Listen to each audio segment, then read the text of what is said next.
This is the Not Bitter, Just Better podcast. The Everton our way. Straight from the street end.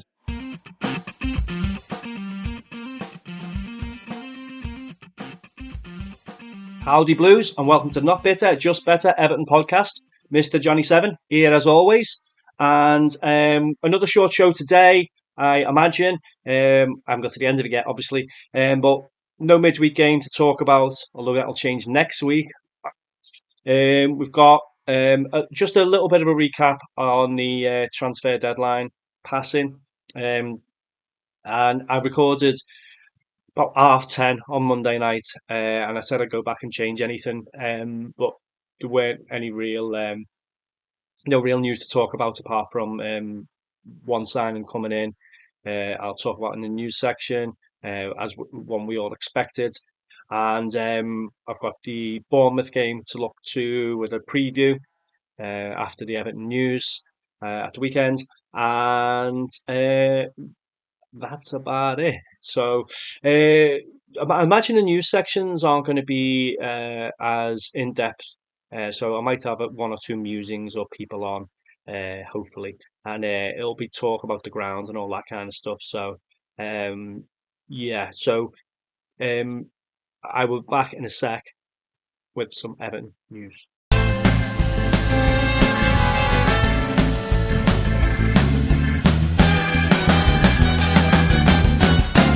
News! Okay, so Everton news. The main news really being the closing of the transfer deadline window, and our business or lack of there to talk of. Alcaraz in, no other business in, but a significant signing out. I'll come on to that in a second. Alcaraz, no, not Antolin Alcaraz. Anyone even remember him? What a disaster he turned out to be. Charlie Alcaraz joined on loan from Flamengo with an option to buy. First signing for Davy Moyes in his second spell here. What does he bring? He played for Southampton a few years back. Did well for them. I've just seen a few of the highlights, and I think 8 goals, 6 assists. Quite dynamic as well. Juventus on loan in Flamengo. Box-to-box ability, good energy. He does seem to have quite a bit to his game. So see, he likes a good set piece. He likes a pass. He's not a selfish player. You know, if there's a player in a better position, he'll lay it off. He can pick out a good pass as well with through balls. He's got a little bit of skill about him, so he can go past players. Little drop of the shoulders, nothing too fancy. Maybe the odd lollipop here and there. Bit of a bite to the challenge, like a lot of Argentina's players, but he's more like a ball player rather than the ball winning type. Looks like he could potentially be a decent acquisition for the Blues. Yeah, so maybe Moyes. The other ones that we've been linked with, Moyes necessarily didn't really necessarily fancy, but he looks like he could do a good job for us, and. Saw some of the assists, so I think the assist that to Theo Walcott, was it the game that effectively cost Arsenal the league a couple of seasons ago? I'm pretty sure it was. Yeah, and then one against the Shite as well. So doesn't shy away from assists and contributions in big games. That's good to know, because we've got a few of them coming up. Arguably, all of our games now are going to be big games, so yeah, we'll have a bit of that. I couldn't see what the fee would be, but I wouldn't imagine it would be that substantial. Why no more signings? The PSR rules still limit the spending, so although we did adhere to the rules this time round, there was still some guidelines that we had to sit within. So there was a pot of money, but I think Moyes looked at it and thought maybe we might have been ripped off for the signings, and maybe the value wasn't there for what we could have got money wise. So, and then you tied in to another big signing on a long-term basis, aren't you? So disappointing to an extent, but not as disappointing as if we didn't have 3 wins in a row. So we've got to look at it in a positive light. And Alcaraz really looks like he could come in and do some good business for us. So he's been in training this week, taking part in his first sessions, and seems to be settling okay. And yeah, hopefully he'll get a bit of a sniff on Saturday in the cup. One player out. I did mention this on Monday's podcast. Haddison Armstrong signed. I think it was a 3.5 year deal. I say think. I'm pretty sure it was a 3.5 year deal, and then went out to Derby on loan. So they probably looked at that with Alcaraz coming in and one or two players coming back. Haddison Armstrong's chances were probably going to be little bit limited. But if you can go off and do some business for Derby, then he can come back, have a full pre-season under Moyes, and we're potentially looking at a bigger impact on him, having a stronger player, having to go down to Derby and in all those scraps down there, and hopefully learn a lot and come back to us like a lot of our players have done in the past. So hopefully it'll go that way. Like a lot of our other players in the past have unfortunately gone out on loan, and then that's been the end of their journey with Everton, and they've just never kind of made that breakthrough. But I think Harrison Armstrong, there's high hopes for him. Sending him out on loan with that new big deal, I think that's a positive move. So um, yeah, optimistic with that one. So yeah, so one in, one out, really. Um, and it does seem like they are prioritising a summer in the transfer market with a lot of players out of contract and hopefully a lot of new faces in. Some injury updates. So DCL and Broja don't seem to be as bad as first thought. So Broja wasn't sent back to Chelsea in the end, and he looks to be 3 or 4 weeks away, as does Chimiti. And I think Dom might be, I think it was 5 or 6 weeks back, so he definitely should be back for the run-in. And McNeil, I think it was about 6 weeks back as well. There was less. They were less clear on that. He did have his minor surgery, and he was uh, back at Finch Farm in training. But I think they'll have to keep assess that a little bit closer. So we didn't end up picking up the players that we were linked with. I mentioned this again on Monday. We didn't end up getting a striker in. So Beto, he's hopefully come good at exactly the right time because he's our only option really, apart from Michael Quino or Michel Quino, who might well get an opportunity. Hopefully he isn't needed because Beto will continue to do the job. And Dai, obviously, he got pushed up top towards the end of the game at Leicester. So if need be, that could be a different way of playing. Um, Everton Ferguson, obviously, one we were linked with, went to West Ham on loan. The Richarlison deal didn't end up happening. I don't even think there wasn't even any approach. I don't think. Um, but his days don't look. Uh, his future doesn't look too great at Tottenham with them bringing Tell in. So maybe something in the summer, maybe. And Mangala looked to return to Leon on loan. Some nice touches with so Mangala did a little tribute when he scored on Saturday. I think Beto put something out there as well. So that's saying Neil Maupay can kiss my ass. He's one sour uh, just one sour grape, any sour grape. I don't even. I'm trying to choose my words so I can put this out uh, as as non-explicit. um, yeah, a lot of the other players end up leaving, and they might have had a run in with certain managers or whatever. But the players, the way they react with each other, it's like that. The old saying is, "Once Everton touch you, yeah, it'll never leave." And the atmosphere and that camaraderie is great always to see. And hopefully that isn't the end of Mangala's journey with Everton. But I can't see and signing if it's going to be a massive fee, because we'll probably be able to pick up similar type of players for less, maybe. I don't know. We'll see. So Broja expected to return 4 or 5 weeks. Coleman's taking a knock, so is going to be sitting out on Saturday, we imagine. Um, so that's it. Real. That's it. Really on the real updates on the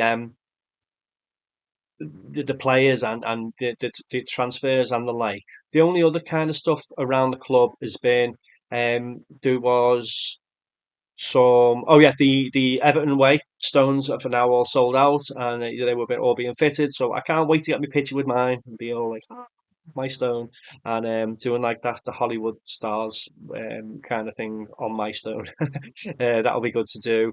I don't know whether I'm going to be getting the £100 replica yet. We'll see about that. I'll see how much. Uh, I don't know. I'm going to the first test event anyway, so I'm hopefully I'll get some footage there and I'll get a picture with me stone while I'm there, and we'll see. But yeah, that'll be nice to yeah, a nice little touch. Hopefully, we'll be going there on the back of another few wins as well. So the other stuff, I don't drive myself, so I drive myself mad, but I don't drive. So the stuff around the car parking around the ground was released today, but and it didn't go down too well because it's just outside of the city centre. There's not a whole lot of parking in the area. There's a lot of businesses. There's not a whole lot of residential in area close to the ground. You have to. There's a bit of a fair walk to get to any residential kind of area. So there's going to be the city centre parking. I've got to imagine they're going to end up doing a shuttle bus or something, aren't they? Into back into the grounds, because it's going to be about 25 minute, 30 minute walk. Hopefully for myself. I think I've mentioned on the podcast before, I've moved to the centre now and Old Hall Street area, so it's probably about 20 minute walk for me. There's a lot of car parks around that area, so yeah, so we'll keep an eye on that. Other kind of stuff going on. Paul, hopefully he's back to match on Saturday, but he put out there the Everton Goodison tours are finishing pretty soon, and there's not going to be many more to go. But Paul's managed to get some uh, highly sought after slots there. So his first one, May 2nd, sold out like that. Amazing package deal with former players doing the tour, pitch side, pitch side pictures with players, and what else was it? All inclusive bar at his place, Segura, afterwards, and a piece of memorabilia from your chosen player. And those deals just went out, just flew out. So I'm hoping to be part of that as well. So that'll be a nice little thing to look forward to. His first one's on May 2nd. I think the club ones are finishing on the end of April. So May 2nd, and he's got a second night confirmed, which I don't know the date of yet, but I'm hoping to put that out. So if people are listening and hoping to get onto one of those, just keep an eye out on our social medias, and I will put as soon as I know, I'll put the information out there. I've got I've got quite a few people who've messaged me, who've texted me, and a few people who've sent through inboxes and on the comments. So you'll be my priority as soon as I find out to get back to. So. And that'll be nice little send off behind the scenes at Goodison. I think I've only ever done that once. A studio tour a while ago. I think my family used to have a business and we got advertising there many years ago. So we had a little kick around on the pitch and I scored four down the Glad. No, I didn't get to go down the Glad Street. I scored four down the park end, and so one of my proudest moments. No one in goal, like, but still, how many other people can say they scored four down the park end? I think two volleys and two headers. Mm. Yeah, so that was good. And pictures like trying to do the new sign and holding the shirt up kind of thing. Those type of pictures. Went back with work quite recently and had a little wander in the Skybox and the BT Sport, which is now what the TNT Sport box. and a few pictures in there. That was all good, but this will be nice because it'll be a tour with the players and with former players. So that'll be really good. I think the dugout was off limit when I went. Hopefully we'll be able to do all that, get our pictures in the dugout and do all that kind of stuff. So yeah, looking forward to that. I think that's it really. Say not as much transfer and injury updates, but there's still always something to talk about. So I'll manage to keep going. But we'll be back in a minute with the preview of the Bournemouth game at the weekend. So here's our social media links. Go give us a follow. This is the Not Bitter, Just Better Everton podcast. If you haven't already, go and like us on Facebook, facebook.com/EFC Not Bitter, Just Better, or you can find us on Twitter at Just Better EFC. Okay, so there you have our links. It's been a bloody week for social media stuff, hasn't it? There was that stuff going out about the girl who'd been on the pop and still complaining about Moyes being a traitor, doing the rounds, and then there was stuff about the oh yeah, Big Dunk going away to Flint Town and not being impressed with his coffee and lashing his coffee. Yeah, it's mad how things that go that go viral on the Everton channels. We're a mad bunch. So looking ahead and the Burnley.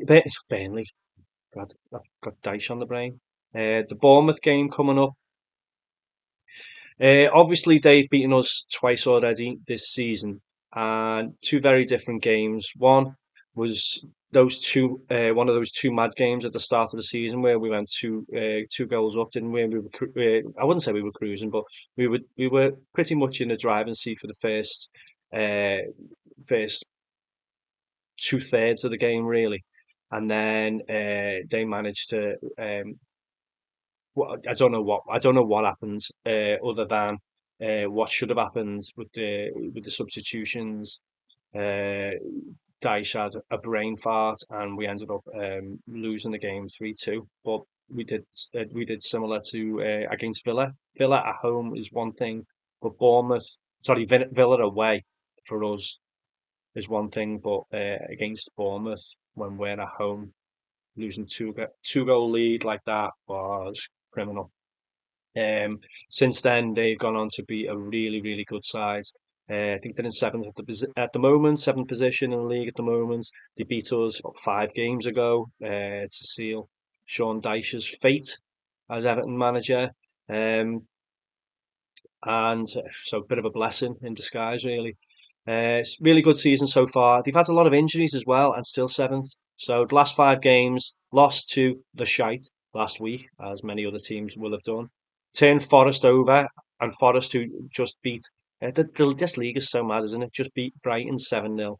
They smashed Forest, smashed Newcastle, drew 2-2 at Chelsea, and beat us in the league. So players to watch: Clivert, 11 goals this season, and he looks a real tricky player.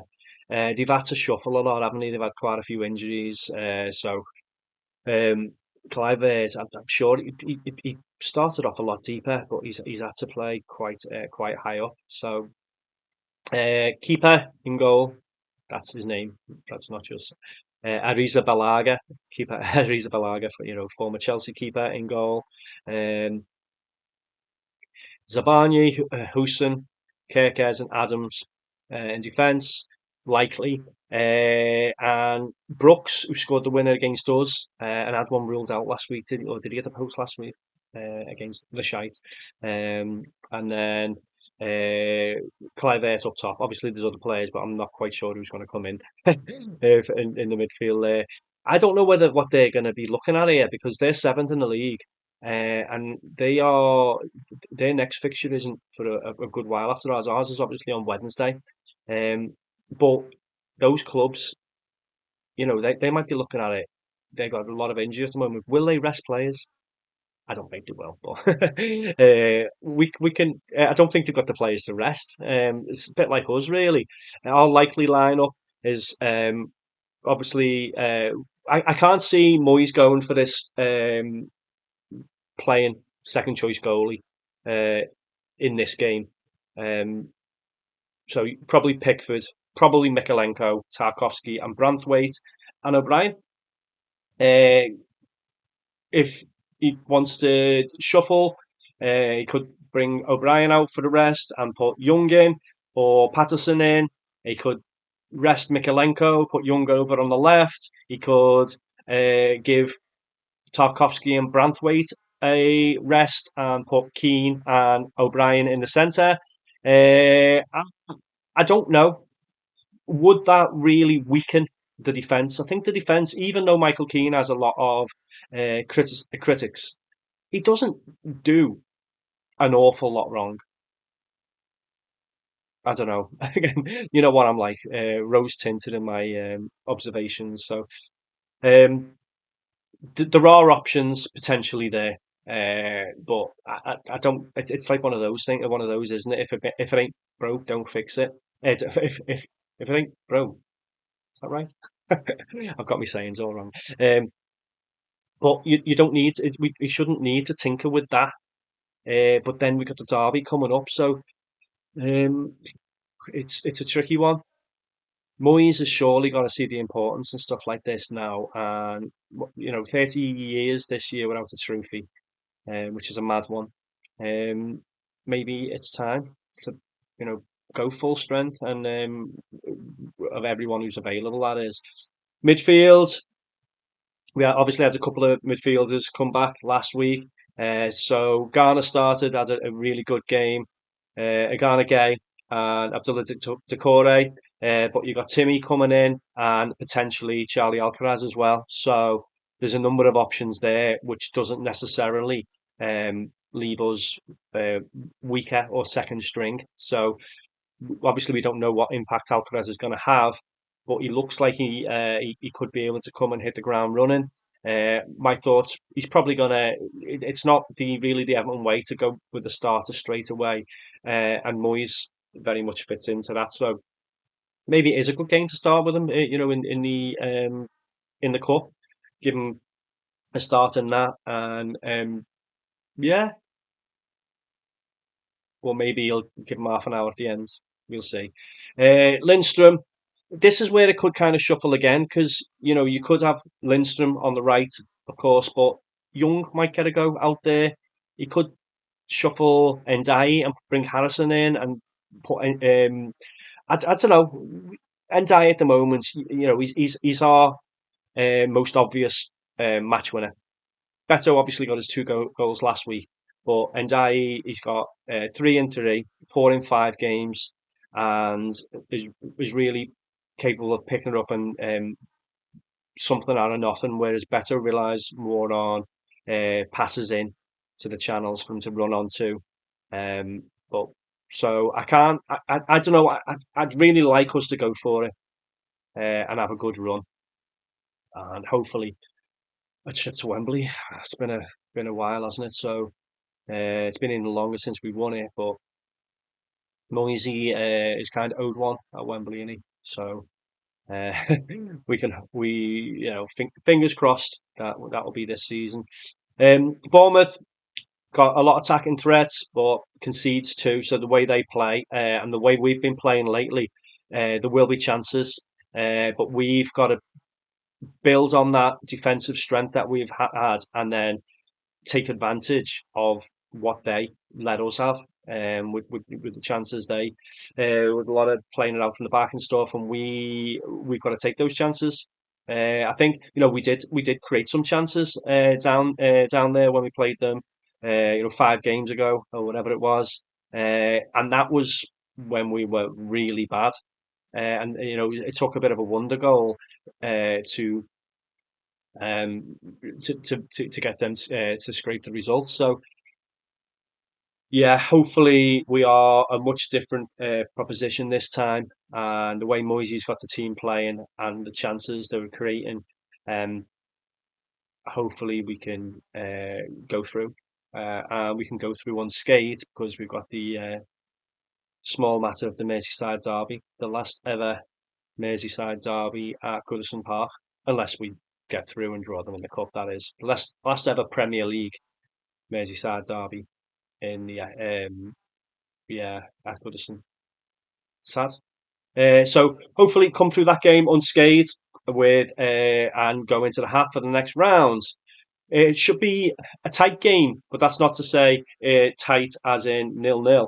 I imagine the way we're quite free scoring at the moment, and they scored a lot of goals, so it could be an end-to-end game. I think we will be sat in the rafters this time, so that will be good.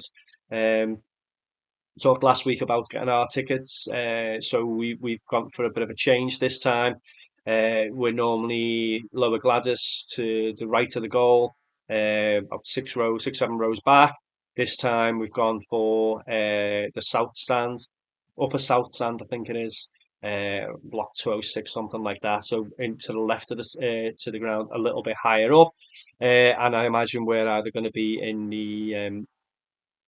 the top balcony or in the upper Bullens on Saturday. So I have to get used to those kind of seats, I guess.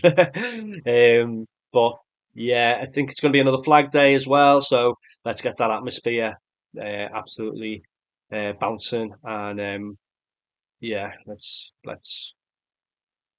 add an extra man to to the team there and pull us through. So yeah, there wasn't any fallout in the end. Obviously, there was a little bit of controversy about the ticket prices jumping back up to to 35 quid, but it doesn't seem like the club did anything about that. So hopefully, if we do go through, they'll take those criticisms on board. Um, but it still should be a really good turnout for this. This is going to be some people's last opportunity to get to Goodison, so it's going to be a sad day for some people. Okay, so I will leave all that there. Obviously, I would have liked a little bit more to talk about with the transfer window, but I managed to talk a lot about the Bournemouth game coming up. Still gone about 25 minutes, half an hour. So yeah, that's what I said I was going to aim for. Hopefully, we won't regret not signing more players. Hopefully, on Monday's show, I'll have another victory to talk about, and I'll have a lot of excitement giving a preview against that shower across the park. So thanks for listening as always. Keep helping us build. It's a long way back to our followership that we had. We started about 10 years ago on this podcast, and we haven't done it regularly for about 5-6 years now. So getting there, and I appreciate you all getting back in touch and stuff. So thanks a bunch. And come on, you Blues. Catch you soon.